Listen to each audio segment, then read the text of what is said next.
What is up, everybody? Welcome to the Super Fantasy Bros podcast, which is part of the Triple Play Fantasy Network. I'm one half of the team, Kevin Coleman, and I'm joined on the podcast by my co-host Jacob Dunn. And we are recording this on a Monday morning early. We can see Jacob's already on vacation. I am heading to vacation soon, so we wanted to get this out to you guys because we could not get this out to you this week. So, Jacob, how are you doing? Oh, I'm doing well, my man. It's a little bit chilly. I'm on location in Vegas, but man, we just want to get that content to you guys. So I hope you guys enjoy. And man, it feels good to be on break. Am I right, Kevin? Yeah, hey, we know as teachers we get this week off. Most of us. Some teachers don't get lucky, and they have to work the Monday, Tuesday. But it is. I'm enjoying. I like the palm trees in the background. I like the stuff you got going on back there. But you know what? We're gonna be impromptu. Yeah, we're going to be covering, recent news and basically just yesterday going over it, talking down everything we need to know there. And then we're going to get out some Week 12 stuff early for you guys. So you guys can jump ahead of some people in your leagues, go into it. As we know, you still got 3 weeks left in the fantasy league. So usually most teams, we're going to go to playoffs and all of that. So just make sure that you listen in, and we're just going to be talking about next week's season or next week and what you can do. Now, before we do that, I do want to mention, as always, Fantasy Points is one of our partners. They sponsor the pod, and they're an excellent source of information. Right now, you can use our code. It's 211010 for 10% off, and they're running a special right now where it's 50% off for the rest of the season. So you can still use them. You could get in there. You can kind of look. I'm not a mathematician, but I believe that's 60% off. And you can kind of see how their system works and if you'd be willing to work on it there. And I can't stress enough how good their stuff is, their tools. Their DFS stuff is some of the best. And if you like college football, Wes Gruber is one of the best guys for DFS. So I would highly recommend Fantasy Points and everything they have to offer.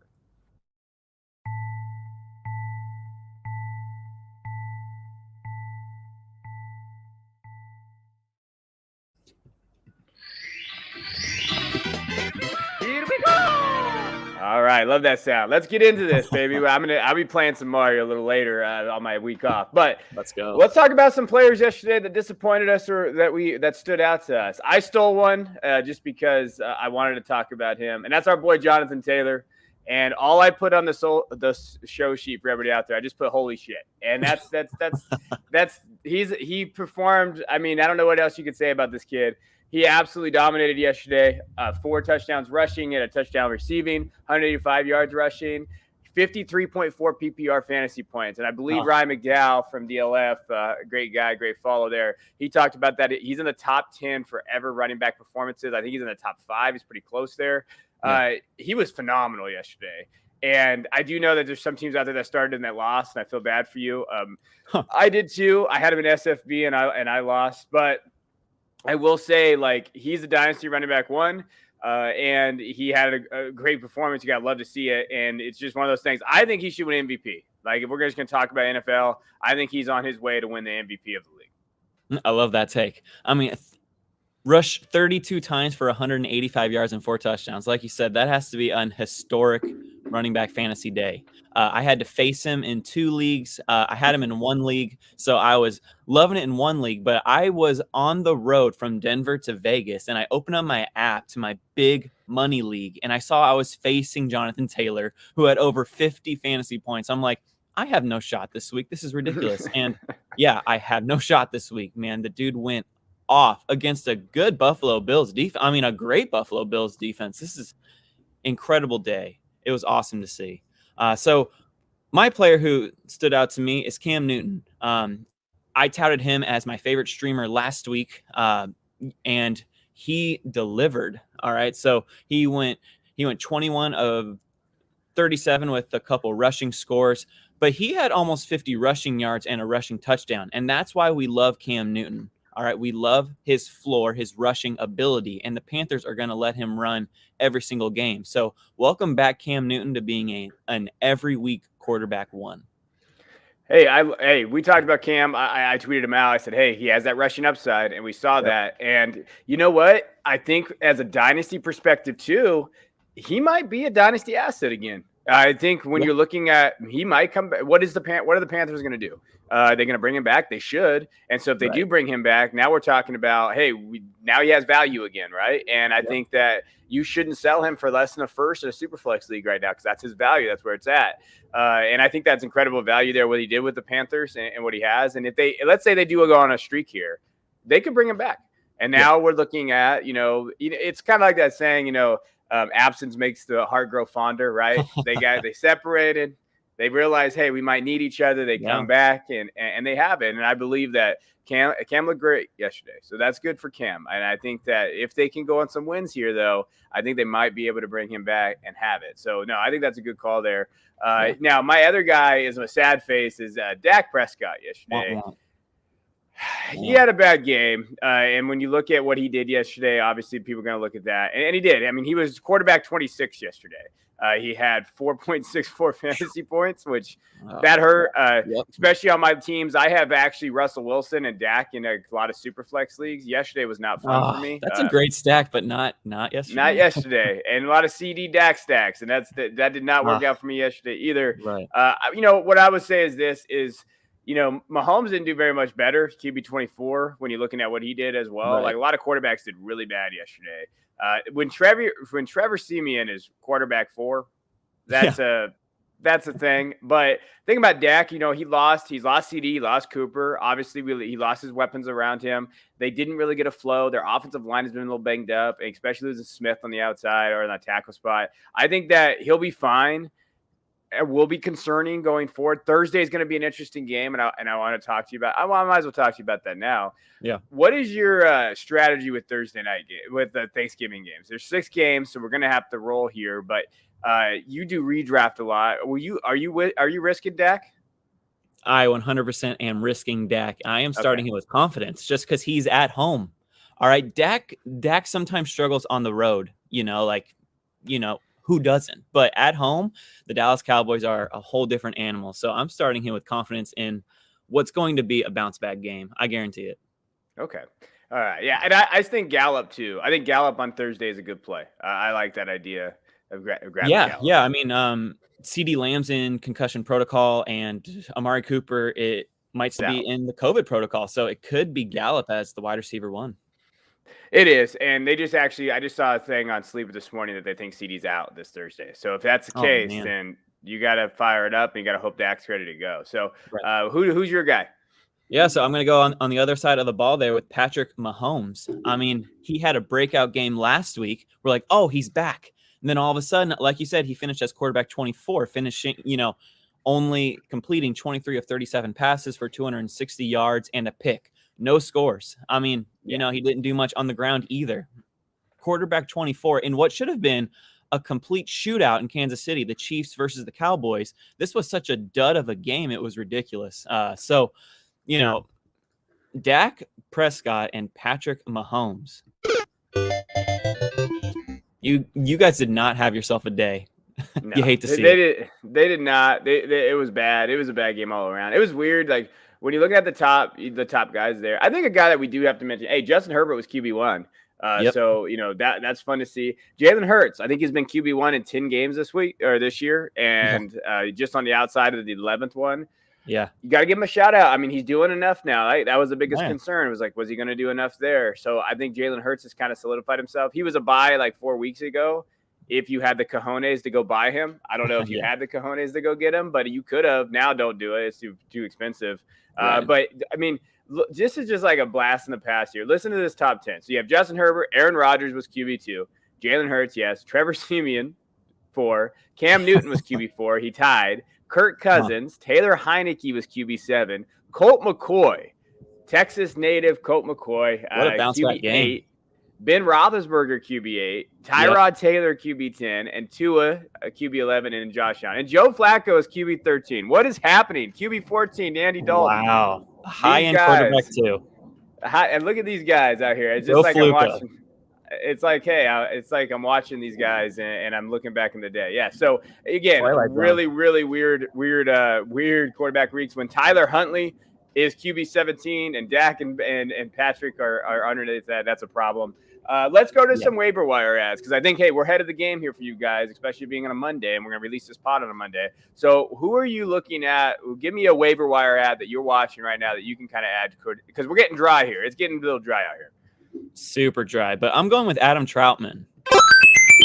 All right, I picked Adam Troutman as my sneaky start last week. He got 5 catches for 58 yards and a score against the Philadelphia Eagles. So I think, over the past 4 games, he has at least 5 targets in each of those games. I mean, he is a safe option, albeit a tight end 2 option, but he does have that upside. All right, he's 6'5", 250 pounds, and Trevor Siemian is looking his way. He got 8 targets last Sunday. All right, so you can't ignore the targets. And New Orleans Saints don't have a ton of reliable wide receivers in the first place. So Troutman is going to be a heavy part of this offense, whether Alvin Kamara's in the lineup or not. So I'm looking at Adam Troutman, especially if you are tight end needy out there. Yeah, I mean, hey, he had that great catch. When we look at what we're talking about, he did have that great catch there. And at this point, like you said, neediest there. This next guy, I can't believe I've even been saying it, Marquez ValdesScantling from the Packers. So he had a good game. If Alan Lazard is injured with that shoulder, it's going to open up more targets for him. And he took advantage, right? So, he had 4 catches on a team high, 10 targets, 123 yards, and a touchdown. You would like to see a little bit more efficiency because of the targets, the catch ratio. But I will say, when they're playing against the Rams, MVS could be an actual line in targets because Jalen Ramsey is going to blanket Devontae Adams all game. Right. So if MVS can get those targets, and we'll see this, he's a sneaky ad in a lot of formats because I know he's out there. Even in Dynasty Leagues, he could be out there. So I like Marquez ValdesScantling because of game script, because Ramsey's going to be blanketing Adams. That might not be a bad waiver wire pickup. Yeah, it's funny because MVS is just looked on as like a boom or bust choice in fantasy, but he had 10 targets, and I know it was a shootout. 34-31. That game was fun to watch. But 10 targets is nothing to sniff at. And if you need a wide receiver 3, he is a very solid wide receiver 3 with wide receiver 2 upside against the Rams. Like you said, Adams is going to be blanketed. He should be open a ton this game. So I like that pick a lot. So this is another pick, Kevin, and I felt just as weird as you picking MVS, but I'm going to go with Jamison Crowder of the New York Jets. Super weird to say, but on the Triple Play Fantasy Start Sit show to every Sunday with David and I loved Jamison Crowder just because Joe Flacco loves his veterans. All right. He also hyper targeted Elijah Moore, but he is rostered in way too many leagues. So we're going to look at Jamison Crowder, a savvy veteran. All right, he got 7 targets last Sunday and caught 6 of them for 44 yards and a score. I think you can expect that, like a ton of targets, like 7 to 8 targets for 40 to 60 yards and possibly a score. So in PPR, he's going to be a fine wide receiver 3 option. And he is available in a ton of leagues. So if you're looking for that consistent, safe floor, albeit not a super high ceiling, but especially in PPR leagues, I would definitely look Jamison Crowder's way. I think you have to, especially with Flacco made him a thing last year, especially with when he came back, when he was kind of injured, all that stuff kind of going on. And especially with all the injuries that we have right now. I just think that, especially let's say you have CD and these guys, and you need a kind of a safer play, that's not a bad play to go pick up and grab. I like Jamison. I started him in the league yesterday just because I have nobody, but it was one of those things where, hey, I was happy with it. It worked out. It worked out. The other guy that I'm going to mention is, and again, these are deeper, but DeAndre Carter and from the Washington Redskins. Shout out DeAndre. Now he's mostly a touchdown or bust thing. So just know you're going for a high ceiling here, but he had 15 targets over the past 3 weeks. So it's not like we're talking about a guy that isn't getting targeted. He caught 8. He's had 3 touchdowns in the last 3 weeks there. there are a lot of more inferior options that are rostered more heavily than him. And Washington takes kind of that middle of the pack defense in Seattle in week 12. You might be able to get a spot where he can get like 10 PPR points, especially in that type of format. I don't mind DeAndre Carter where he's going. And he's definitely a deep guy. And again, he's a touchdown or bust guy. I do like the targets. I do like what he's been getting on the field. So give me Carter if you are like in a deep, deep league and you need to grab somebody. 3 straight games with a touchdown definitely has my attention. So I'm definitely adding Carter in deeper leagues. I like that pick. All right. So we're going to roll over to, so there you go. Adam Troutman, Jamison Crowder, Marquez ValdesScantling, and DeAndre Carter. If you don't know that we obviously are already in week 12, then there you go. You know now because those 4 names that we just spit out at you guys. But what are some sneaky start sit positions that we got going on here? So we'd like to go over guys that may or may not have a good game. So and mine was Tyrod Taylor last week. I talked about Taylor, and I said, hey, he could be a good solid ad if you're streaming quarterbacks and you need him. And he had 2 rushing touchdowns. I think he had about, I want to say 17 or 18 fantasy points, somewhere around there. Yep. And he looked, he was QB 10 last week. He had 19 fantasy points based on Fantasy Pros' rankings. So to me, he was a good ad. That's what the guys we're kind of looking for here. So who is your guy, Jacob? All right, I'm going back to Cam Newton. Like, I would love to pin Cam Newton as my streamer of the week, but he is rostered in too many leagues now. And I love it because he is an every week low-end quarterback 1 with that upside every week. I mean, he finished as quarterback 4 in his first start of the season. He has that upside. He has that rushing upside. Like, he needs to be rostered everywhere. And this week, he faces a Miami Dolphins defense giving up the 8th most fantasy points to defenses. All right. I expect him to at least give you quarterback 12 numbers with, like top 5 upside. So if you see Cam Newton on your wire and you are rostering, let's say Ryan Tannehill, or you're not really ready to trust Russell Wilson yet in your starting lineup, I would definitely give Cam Newton a look because I see him as a top 8 asset rest of season and has a great matchup this week against the Dolphins. Yeah, no, hey, I'm a big Cam believer. I think he's guy that you could step in there and do that. My guy for this week, and it's funny you just mentioned him, but it's actually Russell Wilson. I think that he's going to have a bounce back game.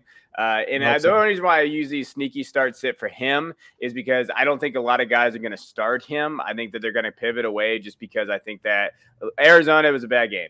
Obviously the last 2 weeks against Green Bay and Arizona, he's had 15 fantasy points combined. That is not good. But he did limit his interceptions last week. He didn't have any. He didn't have any touchdowns. I know that. But I do think that they're going to get that offense moving a little bit.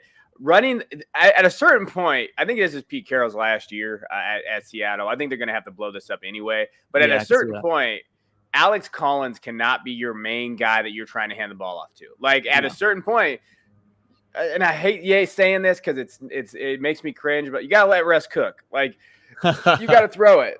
And I do think that injury was a lot worse than we thought. I think he rushed back because he wanted to play because Russ is that type of guy. And it's going to take him, I think it's going to have to take him a few weeks. So realistically, when they were talking about this, I know we talked about this on the show too. I actually said Washington or San Francisco probably the week he came back. Now he rushed back, but now we're looking at Washington, San Francisco time frame. And it doesn't seem like he's had any injuries on that hand since he's come back. So I like that. I like where he's going with that. And I will say, he's got a sneaky kind of schedule down the stretch. Now he does. So he plays San Francisco. He has Houston. The Rams is going to be a tough one, but then Chicago, Detroit. Like you could be comfortable with him if you're going to make the playoffs, I believe. I don't mind starting him in this week against Washington. Washington's defense has not looked great. I know they looked a little bit better this last weekend, but give me Russ in a bounce back where he can finish as a low end QB1. Hey, man, the Washington football team is giving up the most fantasy points to quarterbacks this season. So I would definitely start Russell Wilson. I just gave you the option of Cam Newton because he is proving it and he has that rushing ability, whereas Russell isn't running as much. But I do love Russell's matchup, and he's definitely a low-end quarterback 1 for me at the least. So Cam Newton and Russell Wilson. Let's get after it. All right, let's go running backs now. Who do you got at your running back? All right, so I am locking in David Montgomery this week against the Detroit Lions on Thanksgiving Day. All right, he's been struggling. I mean, he hasn't been struggling since he got back from an injury, but the last 2 weeks, he just has 9 fantasy points and 7 fantasy points. So he's not giving you that fantasy production that you drafted him in the 4th round to be, and who you were hoping that he would be once he returned to the lineup. But over the past 2 games, he is averaging 13 and a half carries and a few catches totaled. So I believe that he'll be more a part of this offense on Thursday. And with Justin Fields probably missing this game, like, keep an eye on that. He left last week's game with a rib injury. But even if it's Andy Dalton, I see David Montgomery getting 20 plus touches this week against the Detroit Lions. So I like David Montgomery to bounce back and to have an RB1 day. Yeah, no, I agree. They're going to give him the ball. If it is Andy Dalton, they're going to give him the ball even more. Against the Lions, you got to hope that they're going to get that. The Lions aren't that great of a team. When you watch with that defense is okay. I do think that they're going to pin it on them. Can we both agree that Matt Nagy needs to get fired? Like, can we just? He needs to go. It's time, right? Like at a certain point, you got to unhook it, right? Unhook the just this break off clean. Like I'm over that, but I agree, Monty's going to get there. I think he could be a running back too for sure. In this format as long as he's healthy. The guy that I'm going to go out on a limb here is James Robinson. Obviously, he's been injured and he had some issues. He came back from his bye week and hasn't looked great since then. Indianapolis, he looked fine. He had 18.4 fantasy points PPR. Last week in San Francisco, I don't know if anybody watched that game. That was the worst offensive performance I've ever seen from a team. It was bad. Lawrence does not look great. If you want to see Lawrence's numbers stacked up against some other quarterbacks that may not have looked good, you can go find Jeff Bell, for whom J Bell tolls, on Twitter. He posted a good graphic today. He's trying to be analytical. I don't know if he actually approved that, actually did that or not, but he talks about kind of how Lawrence is struggling. I will say that I think Robinson, though, against an Atlanta team, I like the matchup. I think they're going to lean on him a little bit more. He has scored 2 touchdowns the last 2 weeks. I could see him getting 2 touchdowns this week and being, again, a low-end running back 1. I think it's safe to say that he's a safe play. Now, he's been touchdown dependent. Like last week he was. He had that touchdown which saved his points. He had 11 points. But I do think they're going to lean on him a little bit more. He's probably going to be a little bit more healthier. And against Atlanta, I'll take it. Yeah, man, he got bailed out by that touchdown, but he also got 15 opportunities. He got 12 carries and 3 targets. He turned out into 2 catches for 9 yards, so not a ton, but he's still getting that volume, And like you said, I like that matchup versus an Atlanta Falcons defense giving up the 5th most points to running backs this season. So that is a great call. So James Robinson and David Montgomery. Let's do it. All right, let's go to wide receivers. I'll go with mine first, and this is just kind of why we talked about it earlier. It's Michael Gallup. So obviously, recording this on a Monday, but if CD and Cooper don't play, you got to put out Gallup as a wide receiver 1 in Dallas Cowboys. You just have to, and I do think that he will get limited a little bit because they're going to key on him now. So it's a little bit different. He's going from a wide receiver 3 to a wide receiver 1, but he's going to get the targets, in my opinion. And I do think they're going to have a different kind of game plan. I expect them to use also Tony Pollard in the slot and move him around a little bit. So be on the lookout for that. I think that if they can't have their 2 top wide receivers, Pollard's going to get a little bit more run. So be on the lookout for him as well. But Michael Gallup, again, he had 10 targets against the Chiefs. 5 catches, 44 yards. So you're going to see those targets go up. I know he didn't have an explosive game. That offense was bad. But he's playing the Raiders, guys. That's a 5-star matchup in my opinion. Yeah. I think that he could have a great game. He could have a wide receiver 2 type game as long as he gets the targets there. So fire up Michael Gallup shares everywhere. Yeah, I actually see him having a good game, whether or not Amari Cooper comes back. Even if he's a second option on this offense, I know that the Cowboys offense are going to bounce back. All right. They are not going to have 2 bad games in a row, especially in Dallas. All right. So I love that call. I actually wanted to make this call with Michael Gallup. And then I saw that you put him on the show sheet. I was like, smart man, that Kevin. So yeah, I love Gallup this week to give you at least wide receiver 2 numbers, but has that upside to get into the wide receiver 1 range. Well, I hope you're right, because if I have to watch the Dallas lose on Thanksgiving again, I'm going to just be sad. Like every year, I'm just always like, here it comes. It's the one time I get to hang out with my brother, who's a Cowboy fan. We get to watch the game. Yeah. I'll never forget, and I'm sorry, I'm going to go on a side here, but I will never forget when RG3 just whooped our ass on Thanksgiving Day. I think he had 4 touchdowns. He ran all over us. And I looked at my brother and I said, if we have to watch this kid for the next 12 years kill us on Thanksgiving, I'm going to be sad. And you know, I'm sorry that he had the injury and all that kind of stuff, but that game just stands out to my mind. We got our ass kicked. And if we lose to the Raiders on Thursday, I may not ever come back to this show. I may not ever come back to fantasy anymore. I cannot lose to the Raiders. The Cowboys. I can't lose to the Raiders on Thanksgiving. That's just going to hurt me. Gosh, no, man, they're not going to lose, man. All right, who's your wide receiver? Who you got? All right, I'm gonna go with Brandon Ayuk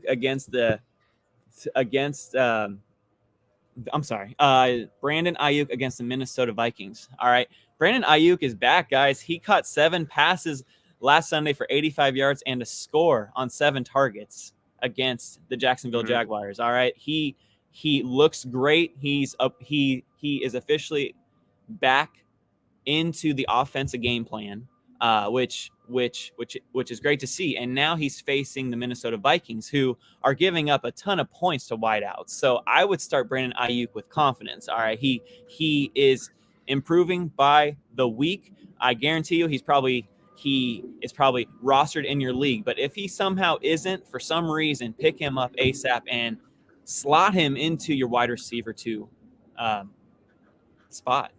Yeah. Hey, Ayuk's back, baby. That's what we're going to talk about. I think he had a great matchup. I do think that he's a solid ad. I did see Sam Wallace, who is a friend of mine. He traded a few weeks ago. He traded Damian Harris and a second for Ayuk, and everybody kind of shit on him for the trade. Nice. Said, "Oh, that's not a good trade. That's not, Ayuk's not whatever. What do you believe in Ayuk?"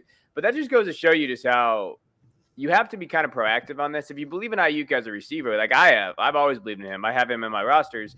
Damian Harris, after the Ramondre Stevenson kind of breakout, whatever you want to call that, plus the second, which is whatever, second round picks or whatever, pick to me. Yeah.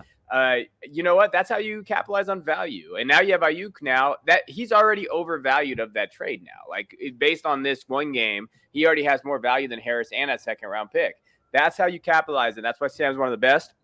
And that's why you just have to capitalize on that area, especially with the defensive presence there.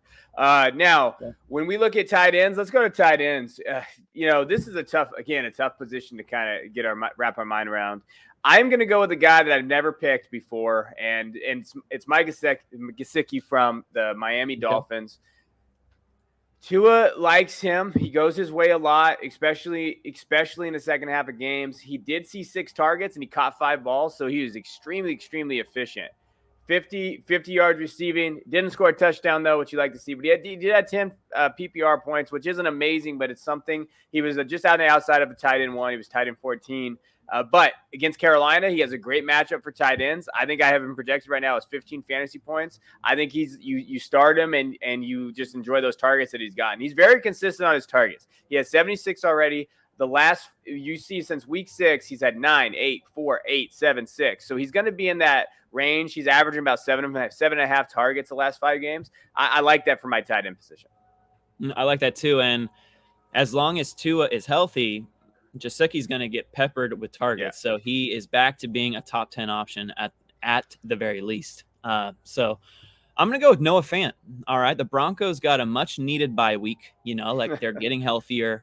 Last game before the bye week against the Philadelphia Eagles, Noah Fant caught 5 catches for 59 yards on 6 targets. And I expect that to keep going against a Los Angeles Chargers defense who is giving up the 4th most fantasy points to tight ends. So I think that Noah Fant continues his streak and has a nice fantasy day this week.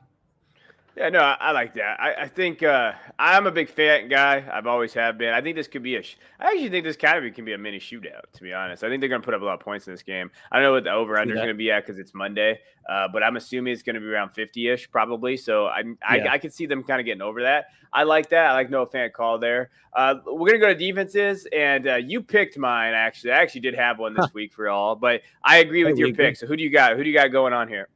Hey, if we agree, then it's a solid pick. It's locked. Lock it in. Lock it up, guys. It's the Chicago Bears at the Detroit Lions. All right. The Detroit Lions most likely are going to start Tim Boyle again, which is going to be an ugly game. Now, DeAndre Swift proved to be quarterback proof again last week and killed it. Oh my gosh, Right. man. Kevin is always touting DeAndre Swift as the dynasty running back RB1, and he is 100% right. All right, guys, DeAndre Swift is built different, but that doesn't mean that Tim Boyle isn't going to turn the ball over a few times like he did last Sunday. And the Lions aren't going to score much here. I expect the Bears to feast on the Lions, have some turkey, have some stuffing, just enjoy that Thanksgiving day. The Detroit Lions are giving up the 7th most fantasy points to fantasy defenses. So I really like the Chicago Bears in DFS, and they are unrostered in over 80% of Yahoo and Sleeper League. So get on the Chicago Bears this week. Yeah, I mean, come on. Anybody starting to Boyle, you got to go with them. And I do think the Bears going to bounce back like we talked about. So I'm all there. I'm all there for that. Now, we're going to go to Dynasty Panic Meter. So I'm just going to kind of talk about some guys, and we're going to go through it real quick. And some guys that I'm kind of worried about. And, first is Terrace Marshall Jr. I'm going to be honest, everybody. Terrace Marshall was someone that I really did like coming out of LSU. As a Debbie guy, I was like, you know what? I loved his size. I loved his speed. He kind of fit the NFL, especially with, where he was at, 6'3", long strider there. But I'm really underwhelmed with what he's been doing this year. So I gotta be honest. He's 26 targets on the whole year after having 6 the first week. He's down to 1 last week. I just don't know what I'm going to do with him in Dynasty. And so to me, if you can get something for him, I don't hate it. I wanted to go through some trades with you guys based on what he's been going for in leagues, just so you can kind of get aware. He's basically a throw-in in deals, which if you can get a throw-in. So, for example, here's a deal that I saw. Chris Godwin got traded for Claypool, Marshall, and Njoku. So the guy wanted Godwin as well. If you could get Claypool plus Marshall, why not? Like, if you can get a throw-in that way. Now, if you're giving up Marshall and Claypool and those guys for Godwin, you better hope Godwin can turn in those wide receiver 1 weeks. That's an interesting trade. I'd probably be on the Claypool side on that one. But if we're going to talk about Marshall from a straight up perspective, okay, what is his straight up value? Not a lot out there. I will say that Terrace Marshall 2 weeks ago got traded for Zach Ertz. Zach Ertz, as we know, had a great game yesterday, 2 touchdowns. Shout out to Zach Ertz. But again, what are you going to do there? Are you willing to give up? That was before those games. So this guy basically gave up Terrace Marshall, hoping for Ertz. Again, I can see it from both perspectives there. He also got traded for Damian Harris straight up about a month ago. So there's not a lot of trades going out there right now. I think he's worth probably, if you could maybe get a 2023 third, that might not be a terrible pick. I like the 2023s a little bit more than the 2022s. I wouldn't necessarily hate an early 2022 third, just because I think the wide receiver depth in this class, and especially in this draft class, is legitimate. So for me personally, Terrace Marshall is someone that I would be very, very concerned about right now. If you could get anything at all that represents some type of value at all, just a little tiny value, or make it a throw in, I'm happy with that. The next guy I want to talk about is Elijah Moore. So shout out to my buddy Nick, P2W Fantasy. He's a big Elijah Moore guy here, and he earned it. Elijah Moore has been fantastic these last couple of weeks. We saw him yesterday, and he absolutely crushed it. And, he finished his wide receiver 3 yesterday, 29.6 PPR points. He's been great, especially in just that format, especially even with Flacco being there. So he had 11 targets yesterday, 8 receptions, 141 yards, and a touchdown. So, again, he's had 2 games this year over 25 fantasy points per game. So that's an incredible thing for Elijah Moore. So what are we doing from a dynasty perspective? Hey, you got to just have that value for him. So you're looking at what he's going for right now, and you're gonna have to buy high right now. I don't mind buying high on a guy like him who's producing with that offense that he's producing with. So Elijah Moore got traded straight up in a Superflex league for Cam Newton and the second-round pick. So not straight up. So you got Cam Newton and a second-round pick there. That's pretty good value, and you capitalize on Cam. And that recently just happened after the Cam game. So if you're looking for that, if a guy needs a quarterback, you're probably going to have to give up a first. I don't know why someone just gave up a second. That's not a bad pick for Elijah. You're going for it. You're going for progress. Hey, can Zach Wilson be that guy next year? It's a little bit there. But I like Elijah Moore in Dynasty. I think he's a good guy to go buy. And then the last guy that I did want to talk about is A.J. Brown. And what are we going to do with A.J. Brown? He's obviously been a disappointment this season. And he was somebody that was going to be – he was my wide receiver 1 coming into the season, dynasty wide receiver 1. I always thought that A.J. Brown could elevate to that talent. He has not done that yet. And so to me, when you're looking at what he got traded, what he's been for Tennessee, Tannehill has not played great. A.J. Brown has had injuries. A.J. Brown has dealt with a lot of different offenses, especially with Henry going down. Offensive scheme has been adjusted a little bit. But every time he gets on that field, it just looks like he keeps getting hurt and he can't stay healthy. And so what do we do with him? Now, I did see someone say, oh, he's a buy low candidate. I don't even know if I'd buy low on him right now. I think I'm just at a wait and see with A.J. Brown. I'm a hold. Recently, he got traded for Saquon, Jarvis Landry, a 2022 third.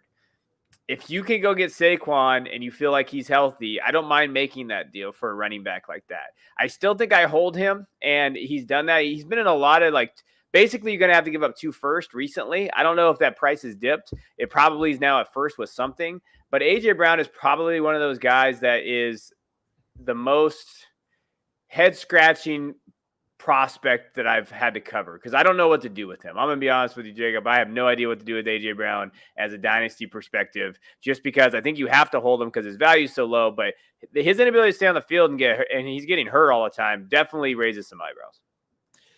So I always had A.J. Brown as no one's touching him. He is on my dynasty team. There is no way that I am giving him up for anything, but you're right, man. If somebody comes at me with a Goliath offer that just blows me away, I would be extremely tempted, because I have Justin Jefferson as my other wide receiver. And it's I think I can, I think that AJ Brown has become a little bit expendable. Now, I don't think anyone's going to send me an offer that's going to blow me away. So I am going to hold tight. I know it's very head scratching and just hope that he has just a blow up game to either give you some confidence moving forward or that you can sell high on him. So I think those are all fantastic picks. We got Terrace Marshall Jr., sell him, Elijah Moore to the moon, and AJ Brown. Let's do it. All right, let's talk about your QB streamers this week. Who are you rolling with? All right, guys, my first quarterback streamer this week is Big Ben Roethlisberger. I know it's extremely hard to trust him, but I mean, he has a great matchup this week against the Cincinnati Bengals, and I see this game being a mini shootout here in Cincinnati. We all know that Joe Burrow can put up points with Jamar Chase and T. Higgins and Joe Mixon. So Big Ben proved last Sunday against the Chargers that he can match score for score if he has to. And he has his full complement of weapons back. He has Chase Claypool, Deontay Johnson, Najee Harris, and Pat Freiermuth. So, he is looking good. He's looking solid. I think he can be that nice, safe floor option with that ceiling to get you 20 to 22 fantasy points. So he's definitely a high-end quarterback too for me.